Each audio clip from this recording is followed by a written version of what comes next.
2022. WTO to boost digital trade is making it to page 3. And job racketeering victims out House of Reps is also another headline there that you can read. But you can continue that story on page 6 of The Nation.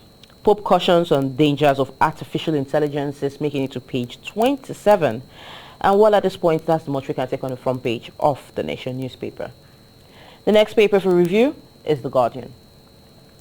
And on The Guardian newspaper this morning, the major headline reads, fear of sovereign debt default takes toll on banks and economic outlook. And right beside that, or rather right below that, we can see countries with the highest default risk as of the year 2022. Well, do well to read all of that on page 6 of The Guardian newspaper. Moving above the leading story, have federal government and National Assembly meet aggrieved doctors ahead of planned protests today. It's making it to page 3 of The Guardian. And on page 6, we have Niger. It says military option opened as Tinubu orders more sanctions against individuals and entities. Like I said earlier on, do that well to read that story on page 6. Tinubu moves to end over reliance on borrowing for public expenditure. It's making it to page 3. And also Tinubu and Sanwo-Olu and also members mourn Odukoya's passing. Do well to read that on page 2. The final headline on the front page of The Guardian says optimizing the Tigress potential amid BBF's basket case is also making it to page 4. And at this point, that's much we can take on the front page of The Guardian. The next paper for review is the Daily Trust. And on the Daily Trust newspaper, the major headline reads, ECOWAS slam fresh sanctions on Niger. The writer there says junta rejects diplomatic overtures and names ex-minister PM. Also, ACF wants sanctions lifted. And we are pushing for negotiations, says the U.S. You can read all of that on page 4 of the Daily Trust. Tinubu vows to end over reliance on borrowing for public expenditure. It's making it to page 11. Kwankwaso, not your mate in politics, and NPP tells Ganjuge. More on that you can get on page 11 as well. Labour passes vote of no confidence on Gbajabiamila-led committee. It's making it to page 27. And also we have list of 45 confirmed ministerial nominees transmitted to Tinubu.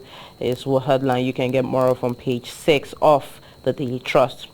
Resident doctors shelve planned nationwide protest and may call off strike. Is making it to page 26. And we paid 3 million naira for FCC jobs, witnesses tell reps. More on that you can get on page 6 of the Daily Trust newspaper. Well, for the picture of the day, we can see the Vice President Kashim Shettima and also President Bola Ahmed Tinubu and others after the inauguration of the Presidential Committee on Fiscal Policy and Tax Reforms at the Presidential Villa in Abuja. This picture was taken on Tuesday. And that's much we can take on the front page of the Daily Trust. The final paper for review is the Daily Sun. And on the Daily Sun newspaper, the major headline screams Nigerians to pay more tax. The writer there says as federal government announces plans to increase tax to GDP by 18% and also will end over reliance on borrowing. It's a statement from President Bola Ahmed Tinubu. Do want to read all of this on page 6. On the ministerial list, it says Reps Deputy Speaker joins senators in seeking more slots for Southeast.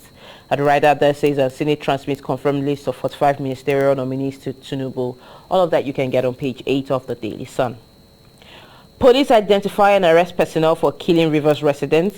The writer there says troops kill 3 bandits and recover arms in Kaduna. You can read all of that on page 4. Akpabio names Kalu, Yari, Lawan Tabo and other committee chairman. That one you can get on page 8. What you're getting on page 28 there, it says that ECOWAS imposes sanctions on individuals and entities and associates of Niger Republic. Suspend sanctions and restriction, ACF tells Tinubu. Moving on, resident doctors meet Senate President and may call off strike today. It's making it to page 6 as well. President meets Okonjo-Iweala and party over economy. The writer there says Tinubu aware of suffering of Nigeria, says WTO-DG. You can read all of that on page 6. The final headline there states Pastor Taiwo Odukoya dies at 67 in the U.S. May he so rest in peace, but do want to read all of that on page 8. And for the picture of the day, we can see Governor Peter Mbah of Enugu State, his deputy Ifeanyi Osai, the GOC 82 Division Nigerian Army Major General Hassan Dada, the Garrison Commander 82 Division Brigadier General Murtala Abu, And well, other major stakeholders during the GOC's visit to the governor in Enugu, this picture was taken yesterday. And at this point, we've taken on the headlines making the front pages of the dailies I mentioned earlier, which is The Guardian, The Nation, The Daily Sun, as well as the Daily Trust newspaper. Quickly now, I'll open the phone line so you can call into the show and, well, speak on any of the major headlines there on the front pages of the dailies I mentioned earlier.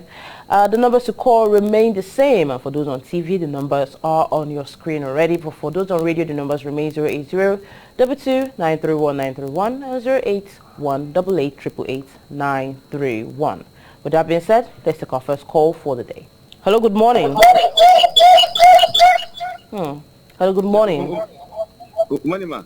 Good morning, sir. Welcome to the show. I believe this is Mr. Henry. Yes. Yes, ma. This is Ogwara Henry. All right. Welcome to the show. Please have your no more excessive borrowing. Yes. Presidency. And of course, we are here in Nigeria to pay more to probably block that gap. At least it's good that they are not borrowing, but please, we are not finding it easy for us to pay more tax. At least they should charge the companies, the people that will not really feed the part of the economy. Then again, Niger. ECOWAS plans first sanctions. ACF opposed economic blockade of Nigeria, of Niger. One sanction lifted. Hello? Yes, we can hear you.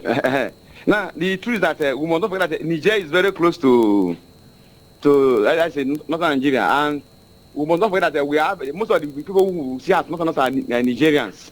But the truth is that whether I would like it or not, the sanction options is more preferable to the military action. So I think their sanction should be there so that it should say a warning to them, because we don't really need a military question in Africa. And the way they are saying that, at least let they give it to the UN, because the UN talks to the Niger failed. Nigeria should not try any kind of invasion. Let the UN and the international bodies to take up that. I love that. Have a good day, man. All right. Thank you, Mr. Henry from Bosaga, our regular caller on the show. But with that being said, let's take more reactions before we move over to comrades who enlighten us on the headlines making the rounds. Hello, good morning.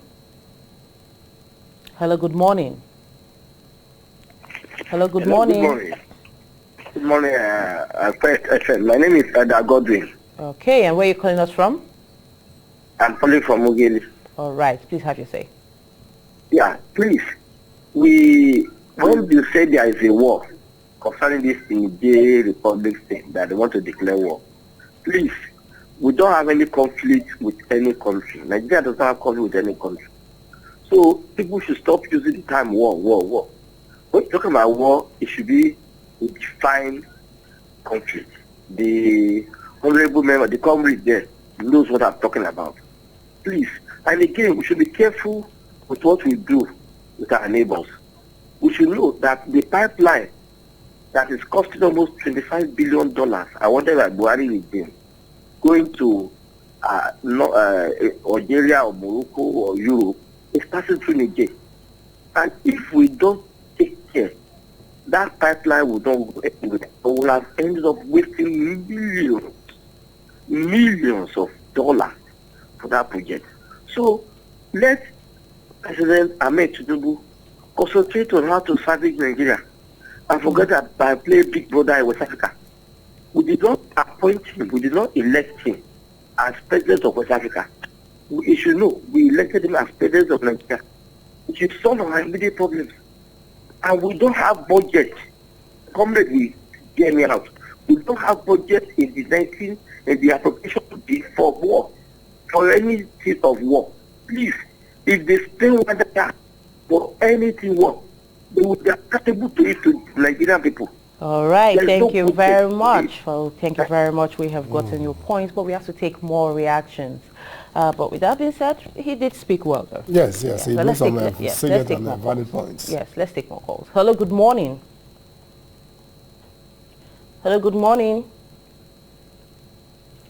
Hello, good morning. Well, the numbers remain the same, 08022931931 and 08188888931. And also, you can also reach us on our social media platform. We're talking about Facebook, YouTube, and even Instagram at Quest Live Online. The show will see your messages, and who knows, we might even respond back. But at this point, we are taking calls on the paper review. Hello, good morning. Hello, good morning. I am Comrade Ikuta Simeon calling from Ozo. All right, comrade, welcome to the show. Please have your say. I want to emphasize on the issue of this Niger public sanction. And I want to advise the ECOWAS chairman, the President Tinubu of Nigeria, that he's coming in as a ECOWAS chairman should be of a peacemaker, because Niger Republic is an independent country of its and 95% of Niger citizens, they are jubilating over the outgoing, they are rejoicing over the government that is being overthrown. They welcome the coup within themselves. So we should go on dialoguing on peace for peace, how the matter can be resolved peacefully. Not sanction. A well-trained military officer does not respect sanction. So it's more better the government that is being overthrown should take the military government to World Court and let World Court decide. So that's my suggestion. All right, thank you very much. Well, at this point, let's move over to Comrade to enlighten us on the matters making the rounds on the dailies. And who knows, we might take more calls as the show goes on. But Comrade, over to you. Yes. Well, you've had the reaction of the callers who called in earlier, but let's start with the major one and major headline before we move over to this lesser one. So, since the federal government begins reform to end 20 trillion naira yearly tax losses, but it seems as though Nigerians are the ones to bear the grunt, as it now says Nigerians are to pay more tax. What's your take to this? Yeah, thank you very much, Miriam. That is still part of the government slogan that the masses should continue to make sacrifice. We'll continue sacrificing until the day that we go below. If you listen to the NSC president and the TUC president, when they said government have been asking us to pay sacrifice, to at least sacrifice to the nation for the survival of the entity called Nigeria, but the government officials themselves are not prepared to make sacrifice. Do you know how many billions budgeted to buy car for 47 ministers? Have you come across it? That money is enough to even reform a whole sector of the economy, which they are overlooking. Now you want us to pay more taxes. You cannot tax yourself out of poverty. It is never done in any nation. No economic policy you put in place that will tax you out of poverty. There are 3 ways of getting out of poverty. So you don't even see this happening because you feel Nigerians will not subscribe to it or what? Whether we subscribe to it or not, once government makes it a policy, you don't have a choice but to abide by it. But what we are saying is that is not going to be an easy way for us to get out from, because it's still going to further stifle the economy, stifle the individual economic activities. And at the end of the day, who is worse off is still you and I, the masses that will still bear the brunt. I'm not saying that the government will not go have their way. They will have their way because there is a political slogan that says let the minority have their say while the majority have their ways. And that is what they are using on us. I should have expected them to look at other aspects of the economy to see the area they can plug to make sure all these things are put in place. Look, for example, the oil theft. How many vessels have been seized and burnt? If those burnt vessels, together with the oils, are returned to where they are taken from and sold to the masses or to the international market, don't you know how much income will have come from there? But now you wasted the whole resources and even the asset that was taking it away. Anyway, the government, President Bola Ahmed Tinubu said he will end over-reliance on borrowing. So let's see how this goes. Yes, I also quite agree with him, but you can only end that when you have your own tentacles on the ground. If you don't have your tentacles on ground, you cannot stop borrowing. Stomach infrastructure does not wait for tomorrow. Okay, but let's move over to another matter which, most of the callers who called into the show earlier on talked about, which is the issue of Niger. It seems ECOWAS has imposed more sanctions, and this time around, the sanctions are touching individuals, entities, and associates of the Niger Republic. We are aware that the ACF has advised that they suspend these sanctions, and the President Bola Ahmed suspends the sanctions and restrictions. But what's your take to this? The sanctions we are talking about here actually are not supposed to come up now. There is a coup, agreed. The coup has taken place and the government has changed hands. I'm not in support of coup, but when things like this happen, you don't rush into it. Try and find out what happened actually that led to this overthrow of government. We have said we don't want military rule in Africa. Yes, But like the Liberian president said last week, yes, if I could remember, George Ware, he said, if you say you don't want coup, then you should also be able to put in place a sound and a welcome electoral process that will bring in a credible government. If you allow fraudulent elections to take place and you swear in fraudulent winner, and you say you don't want coup, how do you reconcile those two? Actually, it is painful that we are still talking about military rule in Africa at this point in time, where we're no longer in the Stone Ages, where we do things with force. Everything is done by dialogue. That is why ECOWAS on their own should also go on a dialogue with these coupists. Because I can bet you it will not be too easy to dislodge these people. You would think that the country is actually, population-wise, they are few. But in landmass, they are very, very big. They are one of the biggest in sub-Saharan Africa. And if you go with that, and those boys, don't forget, the way of their own approach to war is different from our own approach to war. Most of them are suicide killers, so to say. So it's not a conventional war they want to fight with us.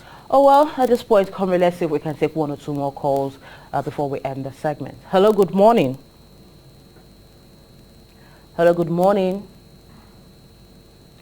Hello, good morning.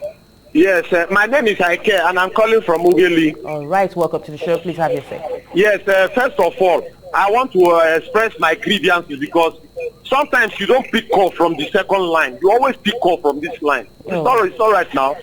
Oh, we're very sorry about that. Then callers, please restrict their time because only one man will want to talk the whole thing finished, leaving others not to say their mind.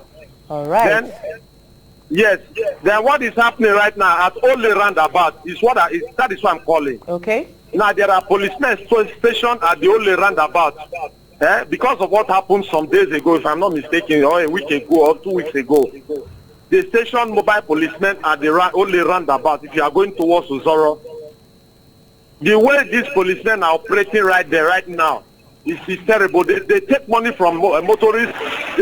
I was returning from Onitsha yesterday, and they stopped over how many trailers, just extorting money. Please, the relevant authorities should look into this. They bring them there for security purpose, not to fight drivers. Please. Thank you very much. Thank you very much. Well, yes, the relevant authorities will look into that.